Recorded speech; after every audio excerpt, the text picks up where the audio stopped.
اس کا آسان ترین ایک حل ہے ہمارے پاس کہ ہم دوسروں کو ایکسپٹ کر لیں ایز دے آر. تو اگر آپ نے مجھے قبول کر لیا میری تمام تر خامیوں، برائیوں، عیبوں کے ساتھ، تو آپ کو تو مجھ سے پھر کوئی شکایت ہی نہ رہی، کوئی گلہ ہی نہ رہا. تو جب کسی سے ہمیں کوئی گلہ، شکایت یا شکوہ نہ رہے تو غیبت کا کوئی سوال ہی نہیں ہے. ایک بات تو یہ ہے کہ ہم دوسروں کو ایکسپٹ کر لیں ایز دے آر. مثلا میں بہت کنجوس انسان ہوں، تو میں نہ آپ کو پانی پلاؤں گا، نہ چائے پلاؤں گا، نہ آپ پر کوئی خرچ کروں گا.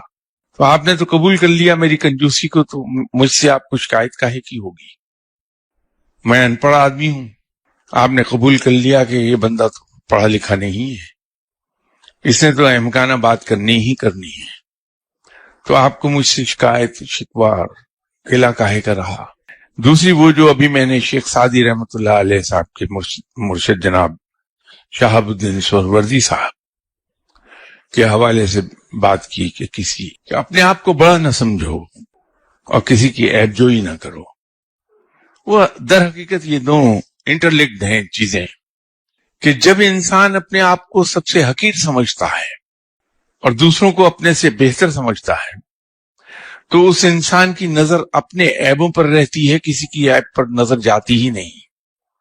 اور جب نظر نہیں جاتی تو عیب جوئی کرے گا کیا؟ وہ یہ دو چیزیں اپنا لے، غیبت خود بخود ختم ہو جاتی ہے.